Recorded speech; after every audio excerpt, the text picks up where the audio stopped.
You're listening to the Author Stories Podcast,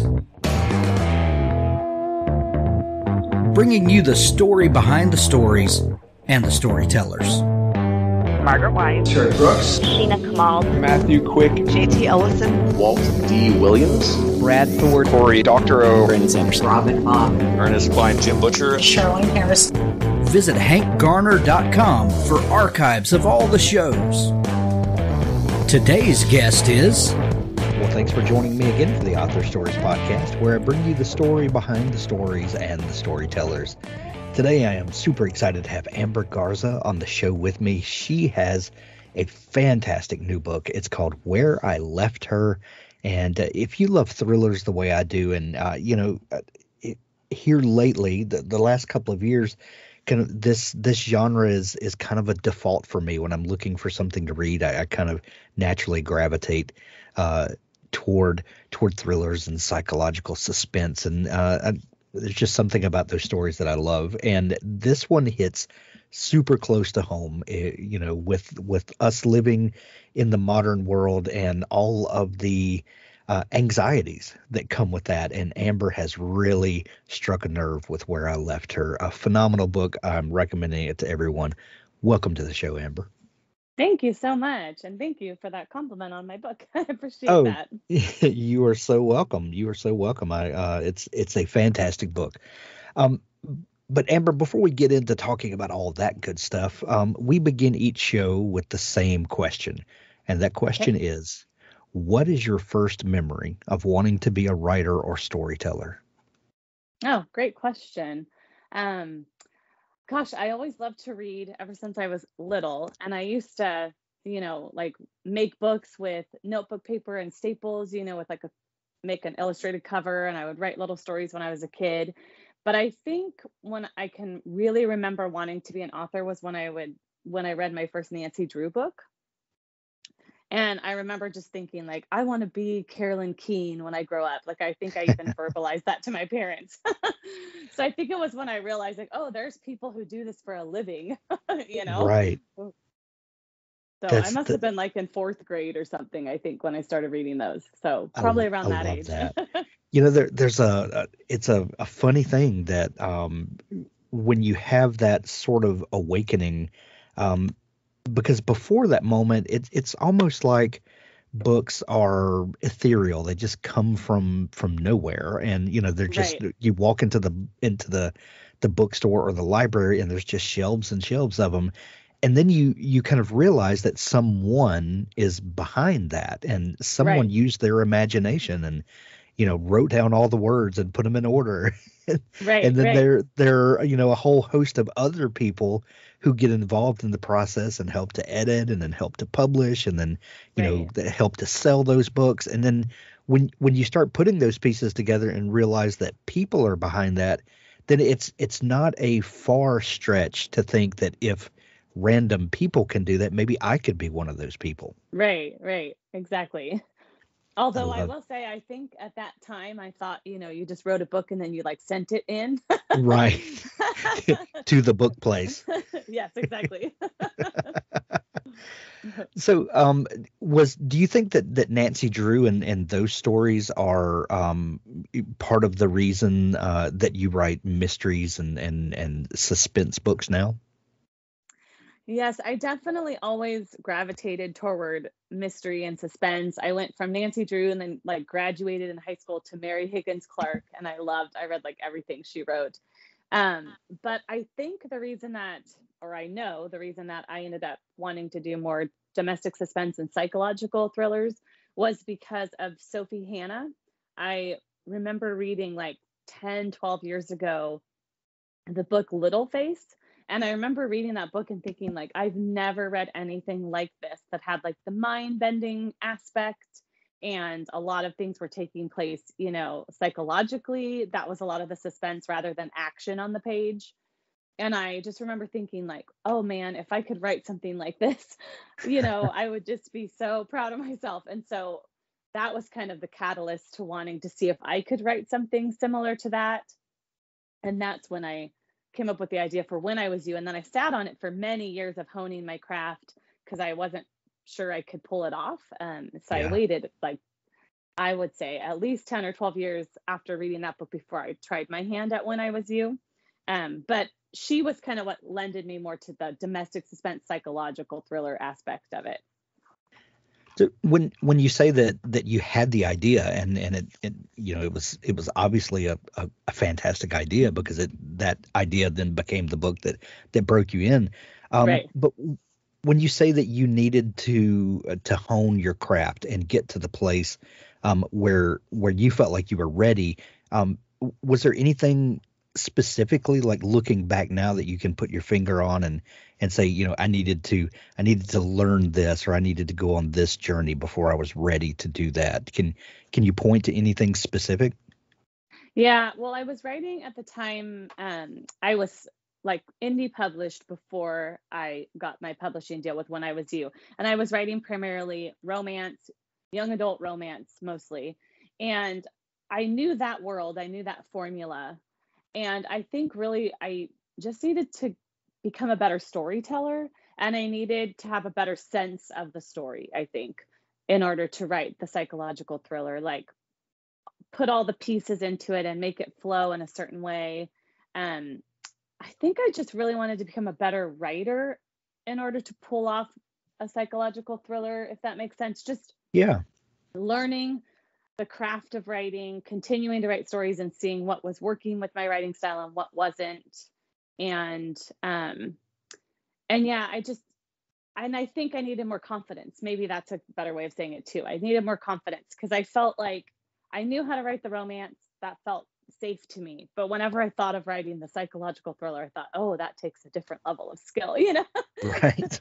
So I feel like I needed just to learn to become a better storyteller and learn confidence in my own ability to tell the story. And I think that a lot of people have that experience. Like you know that you have a great idea and you just need to work on all of the things to tell that story the best way that you can. Right. Yeah. Yeah. Your story of indie publishing first is becoming more and more common. As the last decade has just really exploded, and I think we can credit Amazon and the Kindle, and then their Hmm. KDP platform, which really opened the door for people to take part of this process into their own hands and Right. go straight to readers. And I think that's fascinating that you began that way as well. What was it um, that got you your traditional publishing deal? So I always wanted, to be honest, I always wanted to be traditionally published. I had tried for years. So I wrote my first book back when my daughter's 19. I wrote my first book when she was 2. And I had tried for many, many years to get traditionally published and just got a lot of rejections. And I got to a place where I just kind of wanted, I really needed a job, really, is what I needed. So I decided, Yeah. well, I'm going to start all these books. So I'll just start self-publishing. And it worked for a while, but it was always in the back of my mind, like, I would love for this to become a more secure career. I would love to see my books on bookshelves. So when I wrote When I Was You, that was kind of the book. I wrote that with the intention of finding a big 5 publisher. That was my goal with that book. And I had never had an intention of self-publishing it. I knew I wanted to stop doing that at that time. So I wrote When I Was You, and I wrote down, so I had been, as I said, I had queried a lot over the years. And so I knew kind of what agents I really wanted and what were my dream agencies. I had, done all that research over the years. So it's pretty easy to put together a list of my top 100 dream agents. And so I did that and started working my way down. And with the first batch I sent out, I queried 49 of those agents. And I sent it out thinking, oh, it's probably going to be months and I'll get a bunch of rejections. That had been kind of my pattern. And then I'll Yeah. try the other 50, But actually, I ended up getting, within just a couple of weeks of sending those out, I got 11 requests for the full, which, if you don't know what that is, the agents will request partials, which is like, your synopsis and your blurb, and then like 3 chapters or 50 pages, whatever their parameters are. And then the full would be your entire manuscript, which in my experience, I had mostly been asked for partials in the past. So to ask 11 people asking for the full was pretty amazing in and of itself to me. That's outstanding. So I thought, if this is all I get, they read it, I'll be so happy. And then I ended up getting 6 offers of representation from those 11 people who read that. And so then I went into my agent calls, and it was like, I can't even describe what that week was like for me, because I was in like a constant state of like walking on clouds. All of them were dream agents, so it was just an amazing experience, even just to talk to them and have them like my work. And I ended up going with my dream agent, and then she got me my deal. We started working on edits of that book. I think it just took us maybe 3 or 4 weeks of working on edits, and then she pitched it. It went to auction a month later, and it sold to Mira. That is amazing. It all happened very fast once it happened, after 15 years of trying. Yeah. Well, yeah, and every overnight success has like 10 or 15 years, of Right. building up to that overnight success, which is hilarious, when you think about that. So When I Was You was the book that really made your mark. Do you feel like that you learned anything from that time indie publishing and getting your books out there, and then probably getting feedback from readers and figuring out what worked and what didn't work, because that was absolutely not wasted time. No, it wasn't. That was time that you used to build your back catalog and to hone your craft. Right. Were there things that looking back now at When I Was You, were there things that you learned specifically that led you to that point? Yeah, for sure. I think the main thing I learned from self-publishing was that prior to self-publishing, when I was always querying, I was always thinking, like, how do I pitch this? Or I was writing a book to pitch it. Does that make sense? So I was always Sure. thinking about the editor or the publishing company, or what was the new trend, and when I self-published, what was really cool about it was I no longer thought that way. I thought, I'm going to write the best story for my readers. And I started to learn what the readers really liked and what kind of story grabbed the readers. And once I started writing to an audience, that is really when I learned to become a good storyteller, because I was no longer thinking, oh, this is going to work because this is different, or this is on trend, or this is what publishers are picking up. It was like, this is a good story that my readers are going to like, and so it taught me that. And then the other thing self-publishing really taught me was the art of the hook, because when you're self-publishing, you're doing all your own marketing, writing all your own blurbs. And I learned how to write a hook that would draw my readers into wanting to read that book, which ultimately helped me write a really strong query letter and be able to talk about my book in just a few short sentences, which I never could do before. So, Authors, I have a fantastic new service to tell you about. It's called PubSite. PubSite is a service to help you build your very own website, your home on the web, where you can promote your work and give your fans a place to connect with you. PubSite is a website platform that allows every author, regardless of budget, to have a great-looking professional website developed by the book marketing professionals at FSB Associates. PubSite is the new, easy-to-use DIY website builder developed specifically for books and authors. Whether you're an author of one book or 20, or a small publisher, PubSite allows you to build, design, and most importantly, update your website pain-free. No need to be dependent on a designer or webmaster to make a small but costly change to your website. Save the money and do it yourself. PubSite is the best platform for authors because it's a book-centric platform. PubSite was built just for authors and small publishers. Every design, feature, and layout is book-centric. They have customized designs for you to use. It's easy to build. No coding or HTML is necessary to create a stunning, professional-looking website with all the features you want. Get a custom domain name, yourname.com. It's simple to update. You can add all of your books, add a blog and a book tour, sell from any retailer, manage your email list and social media, and even do e-commerce. Build your website with a 14-day free trial, then pay just $19.99 per month, which includes hosting. And we offer packages starting at $499 to set up the website for you.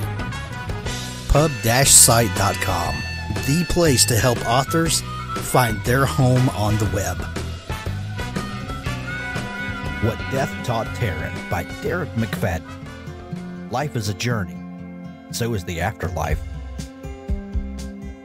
At the end of his life, Terrence McDonald must discover its meaning, or he'll be banned from the afterlife forever, and his soul will cease to exist. Join Terrence and those who love him on a poignant and unforgettable journey through a life at once wonderful and harrowing. Learn what Terrence learned. See what Terrence sees. By this provocative story's end, readers may even learn a thing or two about themselves. See why people are saying things like, Derek McFadden writes with an insight few can match. If you like the works of Mitch Albom, I think you'll find What Death Taught Terrence a worthy addition to your library, and the reading of it a life-affirming journey. I found the story immediately immersive, and it stuck with me long after I finished. What Death Taught Terrence by Derek McFadden, on sale now. There's there's a lot of people that talk about writing to market and a lot of advice going around, and I think people misunderstand that sometimes, because when you talk about writing to market, you do need to know kind of what genre things work, what people are expecting when you say this is a psychological suspense. Right. What are some of the ground rules? What I don't think works is trying to figure out what the next big thing is going to be and then go write that book, because Right. that is futile. That is, you will Right. bang your head against the wall trying to figure out what's going to excite readers next. And I love that you said it came down to writing for readers, writing books that people were just going to love, and part of that goes to character. How important was it for you to learn to develop characters that we care about? Because where I left her, we immediately fall into we fall into step with Whitney because we can relate to her. And then you feel for her as she's going through what she's going through, because her situation could be any one of us. Like, what do you think about character when you're beginning a book? Yeah, I think it's the most important thing to me is really understanding the characters, like myself personally. So I go through a lot of character work in my books, and usually if I hit like what I call writer's block, if I hit a point where I'm like, oh, I call it writer's block, but I continue to write every day. But I'll hit a place where it feels like writer's block because I feel like I'm not connecting. And so usually at that point, I'll know, oh, I have to do some more character work. I have to figure out why I'm not connecting to this character. So I'll spend some time writing backstory that never ends up in the book, or just doing free writes about the character. And sometimes I'll just spend a week not writing, but just trying to think through, like, what is this character's motivation? What else is going on with this character? Like, outside of this, horrible plot I put them in, like outside of this mystery, what was this person going through prior to this? And then often what I'll do is I'll try to bring pieces of myself into the character to help me connect with them. So I didn't necessarily always do this in my romances, but this is what I've been doing as I've been writing my thrillers. I'm always like 2 books ahead of you guys. So I'm on my 4th one right now. And so with my thrillers, I feel like I have to find something in each of my characters that feels like very authentically me. If I can find that place in them that ties to me, then I feel very connected, and then I can navigate more with that character, if that makes sense. Sure. I don't know what works for other people, but that just always works for me. I just have to feel like in some way I can really connect deeply to them.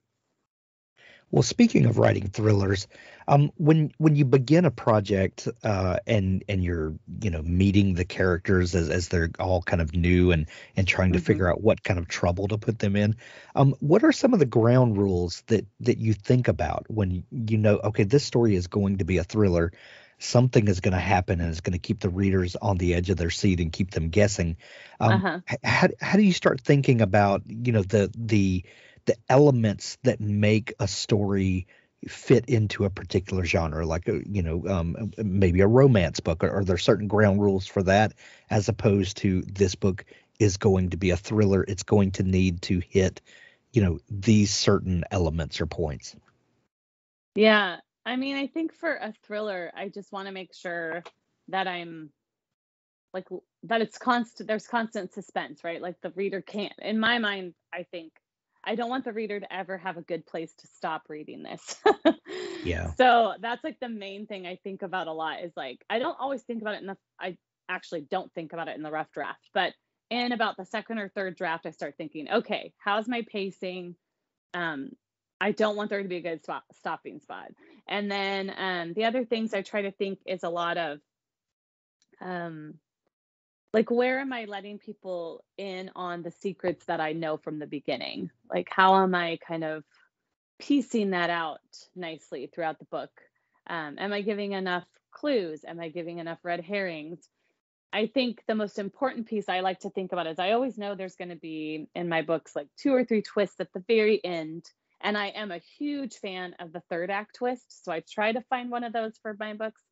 But a big piece to me is I want to make sure that when the reader gets to there, they feel like, that's crazy. But then they're like, oh, okay, I can see that she gave me all those clues. That's a very important piece to me. I don't want a reader to ever feel blindsided by my twists. But I do want them to feel surprised. And then I want them to be able to flip back through the book and go, oh, I see now. She gave me all those little clues. Right. Amber, I love to hear people talk about where a story idea begins, kind of Hmm. that moment of birth for it, because at one moment where I left her does not exist in any form or fashion, and then Right. either a character, maybe it's Whitney, walks onto the stage of your mind, maybe it's her daughter Amelia. Or maybe you see a news article or watch something on TV or something, and you start Hmm. thinking about, the idea of what would happen if, a parent thinks they did this, and then, and then their child is missing, just gone, Right. and then you start kind of unwinding where that would go. Which comes first? Is it a character? Is it a plot idea? Or what is that first moment of inspiration? For me, so far with the thrillers, it's always started with an idea. So what happened with where I left her was back when my daughter was, she was like in middle school. She was probably like 13. And one night I dropped her off at a friend's house. It was a friend that I knew. I'd been over to the house a lot of times. Dropped her off, went back a few hours later to pick her up, and an elderly woman answered the door and was like, I don't, I'm like, I'm here to pick up Kayleen. And she was like, I don't know what you're talking about. And so it took me a minute. I was like, what? And then I looked around and realized I was legit at the wrong house. Oh Um, no.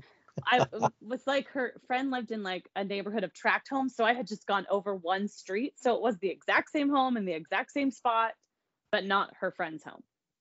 And so I Oh told the lady, gosh. I'm so sorry. And I drove over one block. And as I was driving over one block, I thought, oh man, that would make such a great premise for a thriller if I had been at the right house and they were telling me she wasn't there.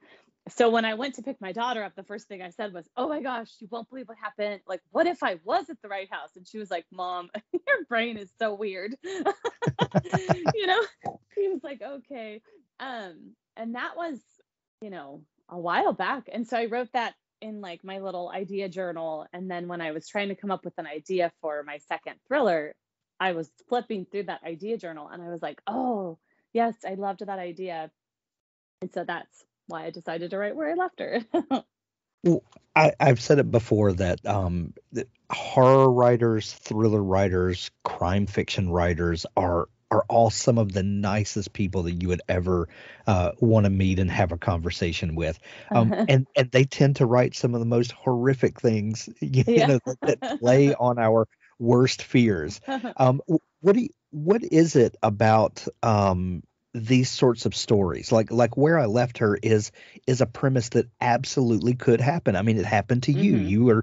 You were just, popped into the wrong place. It looked right to you. And then, all of your worst fears start unfolding. Right. What is it that you think that we love about these kinds of stories? Is it that we get to kind of play out these worst fears from the safety of our reading chair, or what do you Hmm. think it is?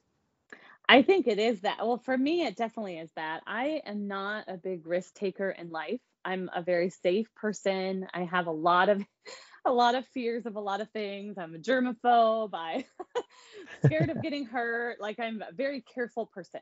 And so I feel like for me in reading and in writing, I have this like I can live this other life and I can explore my greatest fears and I have a lot of them. And so there's a lot to play with.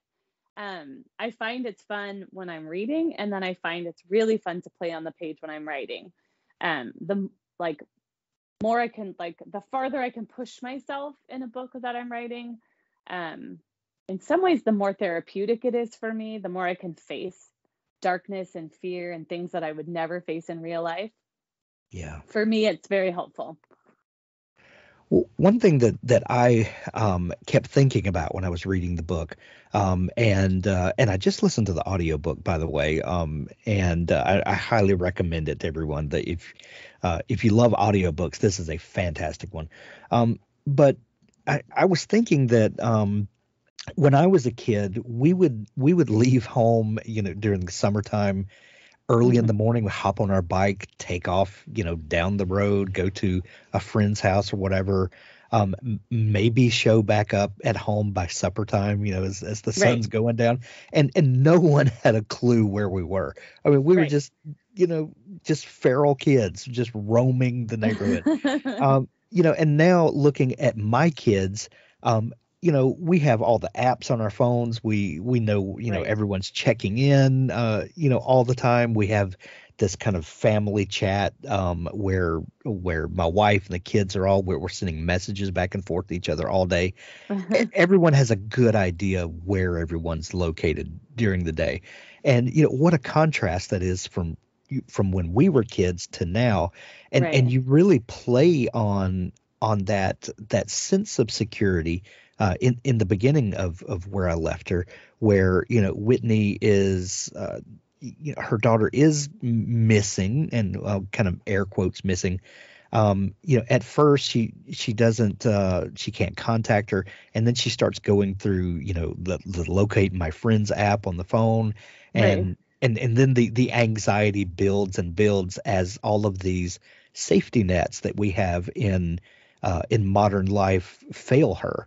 Hmm. That is a 21st century anxiety that Right. you just poke at and just mash, because we do think of those things as safety nets, and when those things fail, that's the worst kind of fear. Hmm. Yeah, that's very true. I know. I still my son doesn't even live at home anymore, and I still will track him. Right. Like he leaves work, and then I see that he makes it to his house, and he knows I do. He still allows me to do that. He always says, if I go missing, my mom will be the one who knows. But yeah, like if that app glitches or it's showing him in a weird spot or it's not updating, I'll call him, be like, are you okay? The app is glitching, and he doesn't even live at home anymore. So it is so true. It's like there is always that fear. Like we rely on that so heavily to know that our loved ones are safe. Um, and so I did want to play up that fear in the book for sure that Whitney was feeling, because I know the way I feel, when my kids aren't where they're supposed to be, or the app isn't working, or I can't even imagine how it would feel if I couldn't track my child, like if it was gone. Right. They say that the sign of a great way to write a suspense book is to take characters that we like, put them in a tree and then set the tree on fire, or Yeah. prevent them from being able to be happy.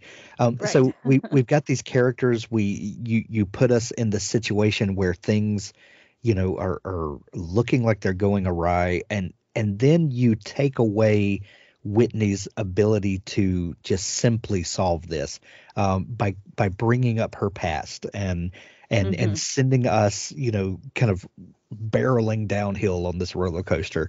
Right. What did you think about, what to do to Whitney to up the stakes and to keep the action going?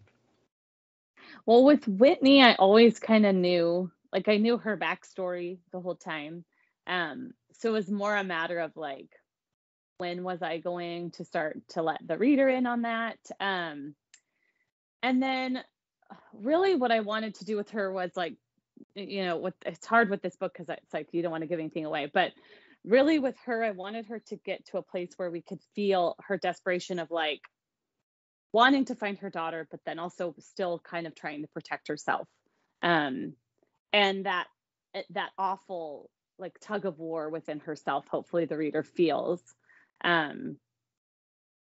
So anyway, like I said, it's really hard with this book because I'm always afraid I'm going to say, and in one of these interviews, I almost said something that would have been like a huge spoiler. So, because in my mind, I can picture it all right. Right. So yeah, with her, I mostly just wanted it to put her in the most desperate of spots where it was like, she was going to have to make some hard decisions on how she was going to solve this and how she was going to have to expose some things about herself that she was not going to want to, things she had held dear for very long. I love it. Well, I'm going to let you off the hook and not make you give away too much about Where I Left Her. But Where I Left Her is your second thriller, is that right? Yes. Uh-huh. And you said you're a couple of books ahead of us in the writing. When you get up to book 3 or 4 and you've kind of planted your feet firmly in the genre, and you're writing books that people are that are resonating with people, and they're liking it, and they want more and more from you. As you get to book 3 and 4, does your confidence as a thriller writer, does it get easier, and do you get excited about finding new ways to throw people off and to keep the momentum going? Yeah, I mean, I don't think you ever feel more confident. It's funny because you would think that, but I sold When I Was You and started working on Where I Left Her. I've never dealt with such crippling self-doubt in my life as when I wrote Where I Left Her. I just think there's something about like, oh, people love my work, and then you go to the next one and you're like, oh no, what if they don't like it? Right. I think you always kind of deal with that, but yeah, with Where I Left Her, it was I wrote it during the pandemic, like at the beginning of the pandemic. So I really struggled with my creativity while writing that book. Luckily, I have an amazing agent and editor who really helped me rein it in. But with book 3, it was really an interesting experience. I guess I did feel more confident writing that book. I kind of came out of my funk. I wrote that book very quickly and really felt that book. Like, it honestly is my favorite book I've ever written. It's book 3. I just was able to escape from the pandemic with that book. I felt a lot of solace with it. And then it's funny, now I'm writing book 4 and I'm starting to deal with the self-doubt again. And I'm kind of having to like ground myself a lot more while writing this one. And I don't know if that's a sign of how our world keeps going up and down. Like, things seem hopeful, then it's not, And I don't know if I'm writing that wave or if this will be the wave for me every other book. I don't know what it is. It's just such an interesting, I had never experienced this before. So it's just kind of an interesting up and down feeling that I have while writing these. And with every book, everyone faces the same blank page at the beginning of a new book. It's, that's the great equalizer. It's the blank page. Yeah. Well, I can't wait for book 3 and book 4 to come out. I'm a huge fan, Amber. I love what you're doing. We're going to send everyone to pick up a copy of Where I Left Her. We're going to put links in the show notes where you can grabbing a Kindle edition or paperback or audiobook, and please go visit your local bookstore, and let's support local books as well. Amber, if people are just learning about you and want to dig into all the great stuff that you do, where can they find you online? So my website is just ambergarza.com, and then I am on all the social media platforms. On Facebook and Instagram, I'm Amber Garza Author. On Twitter, I'm Amber, M as in Mary, G as in George, 1, the number. And then on TikTok, I'm just Amber Garza Author. Excellent. We'll put links to those in the show notes as well.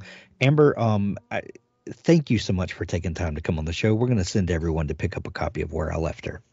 Oh, thank you so much for having me. This was fun.